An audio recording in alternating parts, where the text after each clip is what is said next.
எல்லாருக்கும் வணக்கம். நான் Vijay Krithik. Duty to express our opinion அப்படிங்கிறது ஒவ்வொரு மனிதனும் கடைபிடிக்க வேண்டிய ஒன்று அப்படின்னு நான் நினைக்கிறேன். அதோடைய விளைவு தான் இந்த விஜய் கிருத்திக் கார் அப்படிங்கிற சேனலை பார்த்துட்டு இருக்கீங்க. இன்றைக்கி ஒரு முக்கியமான டாபிக் பார்க்க போகிறோம். வாங்க வீடியோக்குள்ளே போய் டீட்டெயிலாக பார்க்கலாம்.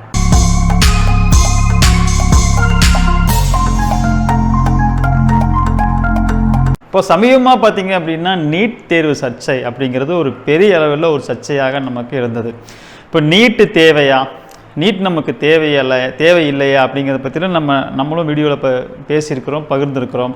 ஆனால் ஓவராலாக பார்க்கும்போது நமக்கு முதல்ல நமக்கு ஒரு சிவில் எக்ஸாம் மாதிரி, ஒரு மற்ற ஒரு சிஏ எக்ஸாம் மாதிரி, அவங்க ஐஏஎஸ் ட்ரை பண்ணுறாங்க, இல்லை ஐபிஎஸ் ட்ரை பண்ணுறாங்க. இது மாதிரியான எக்ஸாமினேஷன் எல்லாம் பார்த்தோம் அப்படின்னா யார் வேணால் என்ன பண்ணிக்கலாம், அவர்களை போய் ட்ரை பண்ணலாம் அப்படிங்கிற ஒரு சூழ்நிலை இருக்குது.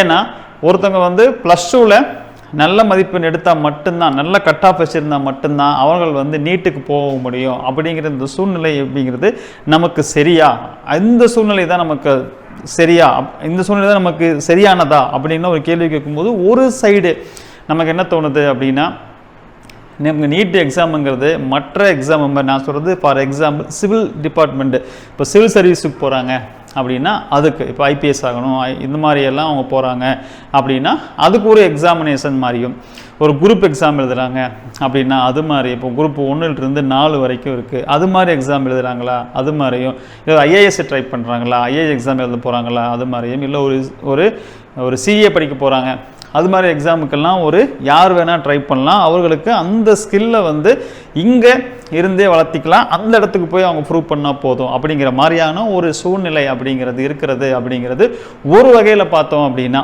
நமக்கு ஓகே, இது நமக்கு தேவை தான் அப்படின்னு நமக்கு தோணுது. ஆனால் இப்போ கூட நமக்கு சிஎம் பார்த்தீங்க அப்படின்னா சட்டசபையில் என்ன சொல்லியிருக்காருன்னா, நீட்டு தேர்வை நாங்கள் என்ன பண்ணுறோம், முழுமையாக ரத்து செய்ய சொல்லி கோரிக்கை வைக்கிறோம். ஒரு மனதாக தமிழகத்தில், அதாவது தமிழ்நாட்டில் இந்த ஸ்டேட் என்ன பண்ணுது, நீட்டு தேர்வு வேண்டாம் அப்படின்னு சொல்லிட்டு நாங்கள் சொல்கிறோம் அப்படின்னு சொல்லிட்டு ஒட்டுமொத்த அந்த சட்டப்பேரவையில் உள்ள எல்லோருடைய ஒப்புதலோடும் நாங்கள் என்ன பண்ணுறோம், சென்ட்ரல் கவர்மெண்ட்டுக்கு இந்த பரிந்துரையை வைக்கிறோம்.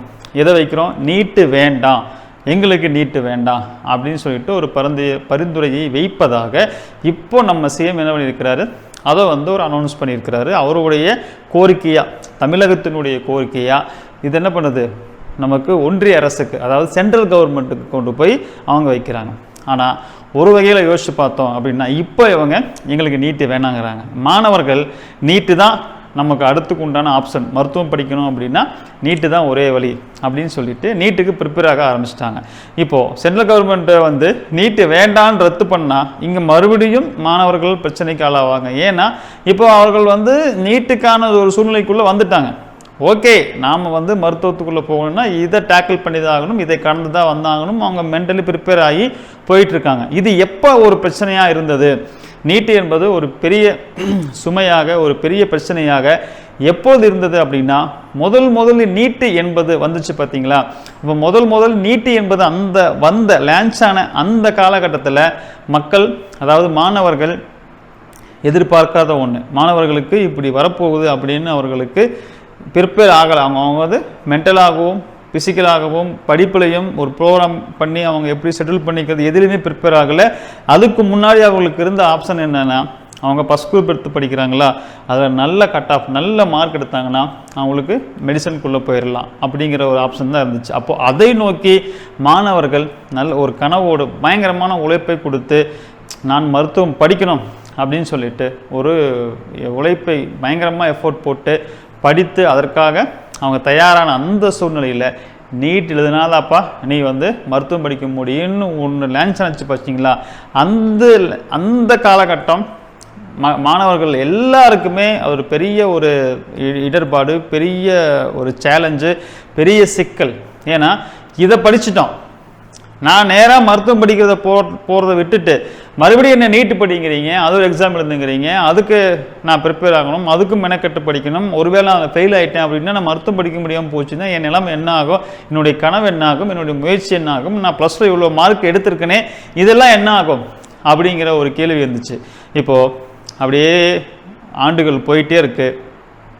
இப்போ என்ன ஆகி போச்சுன்னா +2ல் நல்ல மார்க் தேவை தான், ஆனால் அது மருத்துவம் படிக்கிறதுக்கு எந்த ஒரு தகுதியும் இல்லை அப்படிங்கிற நிலைமை வந்துருச்சு.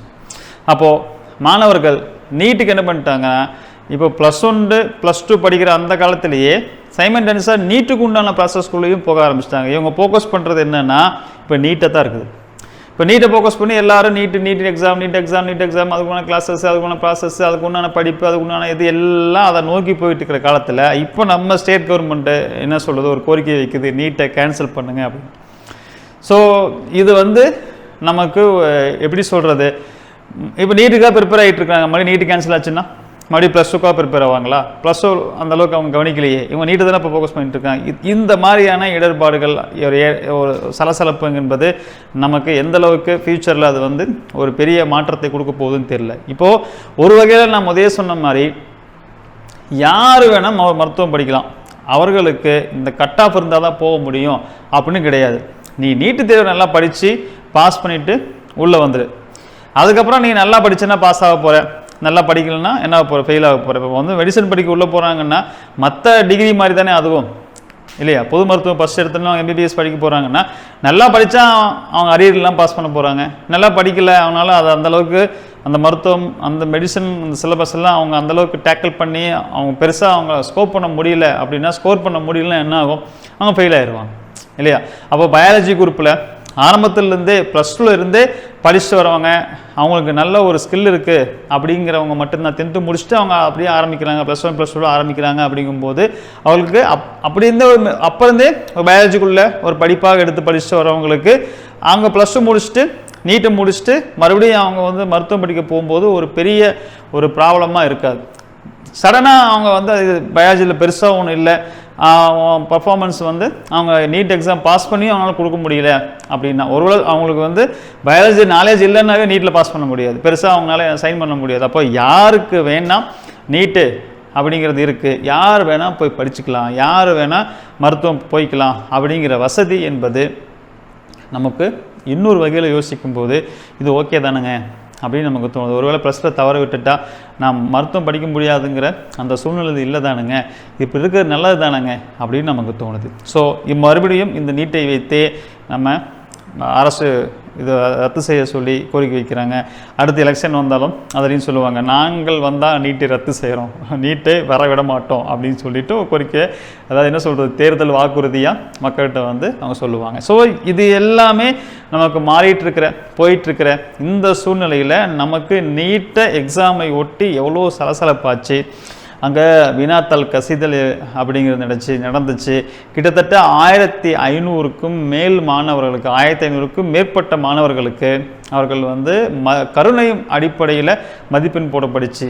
ஏப்பா நீ கருணையின் அடிப்படையில் மதிப்பெண் போட்ட அப்படின்னா, கும்பலாய்க்கு நடந்த கேஸு, அந்த கேஸில் கோர்ட்டு தீர்ப்பு கொடுத்தாங்க, இந்த ரீசனால் நீங்கள் மார்க் தரலாம் அப்படின்லாம் தீர்ப்பு வந்திருக்கு. அந்த தீர்ப்பை நாங்கள் இன்ஸ்பயராக எடுத்து தான் இவர்களுக்கு கருணை மதிப்பெண் கொடுத்தேன். இதெல்லாம் எப்போ நடந்தது? எப்போவோ நடந்தது, முன்னாடி நடந்த சம்பவம். அதற்கு கோர்ட்டு கொடுத்த தீர்ப்பு, அதை வைத்து நாங்கள் என்ன பண்ணுறோம், இவங்களுக்கு கொடுக்கலாம் அப்படின்னு சொல்லிட்டு கொடுத்தோம் அப்படின்னு சொல்லிட்டு அந்த தேர்வு நடத்தக்கூடிய NDA அப்படிங்கிற அந்த அமைப்பு சொல்லுது. ஸோ இப்போ அந்த தேர்வையே நீங்கள் அந்த எக்ஸாமினேஷனே கேன்சல் பண்ணணும் அப்படின்னு சொல்லிட்டு மாணவர்கள் ரீஎலெக்ஷன் நடத்தணும் அப்படின்னு சொல்லிட்டு போராடுறாங்க. இப்போ எக்ஸாமினேஷன் அவங்க NDA அவங்க என்ன சொல்கிறாங்க, நல்லா சிரமப்பட்டு கஷ்டப்பட்டு படித்து வந்தவனும் இருப்பான். அதில் நீங்கள் பாடலாம் அந்த எக்ஸாமே செல்லாது, எக்ஸாம் தான் அப்படின்னு அனௌன்ஸ் பண்ணிங்கன்னா அவனுடைய எஃபோர்ட்டு, அவன் கஷ்டப்பட்டு படித்து வந்ததில் என்ன ஆகும், அப்படி பண்ண முடியாது அப்படின்னு சொல்லிட்டு நம்ம கல்வித்துறை அமைச்சரும் என்ன பண்ணுறாங்க, அவங்களும் அதுக்கு விளக்கம் கொடுத்து அதை கேன்சல் பண்ண முடியாது, அந்த எக்ஸாம்னை இல்லைன்னு சொல்ல முடியாது, எக்ஸாம் பண்ணால் தான் நீங்கள் எல்லாம் எக்ஸாமினேஷனில் பாஸ் பண்ண மாதிரின்னு சொல்ல முடியாது. வேணால் ஒன்று பண்ணலாம், அந்த கருணை மதிப்பெண் கொடுத்த 1500 பேருக்கு அந்த கருணை மதிப்பெண்ணை நம்ம கொடுத்ததை ரத்து பண்ணிவிட்டு எக்ஸாமினேஷன் வைக்கலாம் அப்படின்னு சொல்லி அதை வச்சாங்க. இப்போ அது வச்சதுடைய இதில் பாதி பேருக்கு மேலே அந்த எக்ஸாமினேஷனுக்கு வரல. ஏன் வரலன்னு தெரியல. ஒருவேளை நம்ம அதாவது காப்பி அடித்து தான் எழுதணும் அப்படிங்கிறதுனால வரலையா, இல்லை நமக்கு மார்க்கு அவங்க கருணை அடிப்படையில் போட்டாங்களே, மறுபடியும் நான் அதனால் பாஸ் ஆகிட்டோம், மறுபடியும் போய் நம்ம படிச்செல்லாம் எழுதலாம், கண்டிப்பாக பாஸ் ஆக மாட்டோம், ஃபெயில் ஆயிடுவோம் அப்படிங்கிறதுனால வரலையா என்னன்னு தெரியல. கிட்டத்தட்ட அந்த ரீஎக்ஸாமினேஷன் அவங்களுக்கு மட்டும் வச்சதில்லை, அந்த 1500 பேருக்கு வச்சதில்லை, நிறைய பேர் பாதி பேருக்கு மேலே வரல, மித்தவங்களாம் எழுதியிருக்கிறாங்க. இந்த சூழ்நிலை போயிட்டுருக்கு. இந்த சூழ்நிலையில் நம்மளுடைய அரசு வந்து என்ன பண்ணியிருக்காங்க அப்படின்னா, நம்மளுடைய இஸ்ரேல் நம்ம அந்த குழு இருக்கு இல்லைங்களா, இஸ்ரேலுடைய அந்த தலைமையாக அதை இஸ்ரேலுடைய தலைவராக இருந்த நமக்கு வந்து ராக்கெட் லான்ச் பண்ணக்கூடிய அந்த இஸ்ரேல் டிபார்ட்மெண்ட்டில் தலைவராக இருந்த தலைமை பொறுப்பில் இருந்த திரு ராதாகிருஷ்ணனை அவர்களை வந்து என்ன பண்ணுறாங்க, இந்த டீமுக்கு வந்து ஹெட்டாக போட்டு மாணவர்கிட்டையும் பெற்றோர்கிட்டையும் இந்த எக்ஸாமினேஷனில் ஏதாவது ஒரு சீர்திருத்தம் செய்ய வேண்டியதாக இருக்குதா, அதில் உங்களுடைய கருத்து என்ன அப்படின்னு சொல்லிட்டு என்ன பண்ணுறாங்க, அதுக்கு ஒரு இணையதளத்தை கொடுத்து அந்த இணையதளத்தில் உங்களுடைய கருத்தை நீங்கள் சொல்லலாம், ஆஸ் ஏ ஸ்டூடெண்ட்டாகவும் சொல்லலாம் அப்படின்னு சொல்லிட்டு அது ஒரு அனௌன்ஸ்மெண்ட்டை கொடுத்துருக்குறாங்க. அதுக்கு ஒரு குறிப்பிட்ட தேதியும் கொடுத்துருக்காங்க. அந்த தேதி என்ன, அதனுடைய அந்த வெப்சைட் என்ன, எல்லாமே நான் சொல்கிறேன். ஸோ இதை வந்து நமக்கு அனௌன்ஸ் பண்ணியிருக்கிறது யார் அப்படின்னா, நான் முதலே சொன்ன மாதிரி NTA அவங்க தான் அந்த எக்ஸாமினேஷன் நடத்தக்கூடிய, அதாவது தேசிய தேர்வு முகமை அப்படின்னு சொல்லக்கூடிய அவர்கள் வந்து என்ன பண்ணுறாங்க அப்படின்னா, இதுக்கு வந்து ஒரு குழு அமைக்கிறாங்க. இந்த குழுவுக்கு வந்து அந்த சீர்திருத்தம் பண்ணணும். இந்த நீட் தேர்வில் நடந்த இந்த கசகசப்பு, இந்த குழப்பம், இந்த பிரச்சனை, இந்த இடர்பாடு எல்லாம் அடுத்தது ஃபியூச்சரில் வரக்கூடாது. ஸோ ஃபியூச்சரில் இது மாதிரியான பிரச்சனைகள்லாம் இடர்பாடுகள்லாம் வராமல் இருக்கணும் அப்படின்னா இதை நம்ம என்ன பண்ணணும், இப்பயே கரெக்ட் பண்ணணும், அதாவது ஒழுங்கு பண்ணணும். அந்த ஒழுங்கு பண்ணுறதுக்கு உண்டான ஒரு தமிழர் வந்திருக்காரு. இதில் ஒரு பெரிய நமக்கு வந்து ஆச்சரியம், நல்ல ஒரு விஷயம் பாருங்கள். நம்மளுடைய தமிழகத்தை சேர்ந்தவர் இஸ்ரேலினுடைய தலைமை பொறுப்பில் இருந்த திரு ராதாகிருஷ்ணன் அவர் வந்து இதை பொறுப்பேற்று தலைமை பொறுப்பேற்று இப்பொழுது அவர் என்ன பண்ணியிருக்கிறாருன்னா, பெற்றோர்கிட்டையும் மாணவர்கிட்டையும் இதற்கு நாம் சஜஷன் கேட்போம், இதற்கு நீங்கள் என்ன நினைக்கிறீங்க அப்படிங்கிற உங்கள் கருத்தை சொல்லுங்கள் அப்படின்னு சொல்லிட்டு அது ஜூலை 7ஆம் தேதி வரைக்கும் எல்லோரும் அவர்களுடைய கருத்தை சொல்லலாம். ஸோ அது என்ன அப்படின்னா, அந்த வெப்சைட் என்ன அப்படின்னா, innovateindia.in/examination-reforms-nda அப்படிங்கிறது தான் அந்த இணையதளம். ஸோ இந்த இணையதளத்தினுடைய லிங்க்கையும் நான் எங்களுடைய இந்த வீடியோவுடைய டெஸ்கிரிப்ஷனில் கீழே கொடுக்குறேன். ஸோ நீங்கள் ஒரு நீட் மாணவராக இருக்கலாம், இல்லை நீட் மாணவர்களுக்கு நீங்கள் பெற்றோராக இருக்கலாம்.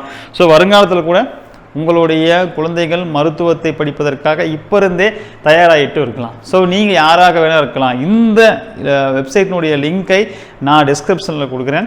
அதுக்குள்ளே போயிட்டு ஜூலை 7ஆம் தேதிக்குள்ளே நீங்கள் என்ன பண்ணுறீங்க அப்படின்னா, உங்களுடைய தாழ்மையான கருத்தை, உங்களுடைய ஐடியாஸ் என்ன, இல்லை உங்களுடைய இப்படி இருந்தால் எப்படி இருக்கும் அப்படிங்கிறதுக்கான ஒரு சஜஷனை நீங்கள் வந்து பதிவு செய்யுங்க. அது நமக்கு வருங்காலத்தில் வரக்கூடிய நிறைய மாணவர்களுக்கு ஒரு திருத்தம், நீட்டில் ஒரு திருத்தம் வந்துச்சு அப்படின்னா ஒரு பெரிய பெனிஃபிட்டாக இருக்கும். மருத்துவ படிப்பு படிக்கணும்னு கனவு கொண்டுட்டு இருக்கிற எல்லாருக்குமே இது ஒரு பெரிய என்ன சொல்கிறது, ஒரு சேஞ்சஸாக இருக்கும் அப்படின்னு நான் நம்புகிறேன். ஸோ நீங்கள் என்ன நினைக்கிறீங்க அப்படிங்கிறத கமெண்டில் சொல்லுங்கள். உடனே போய் உங்களுடைய கருத்தை அதில் பதிவிடுங்க. இந்த வீடியோவில் மீண்டும் சந்திக்கிறேன். எல்லாருக்கும் வணக்கம். பாய்.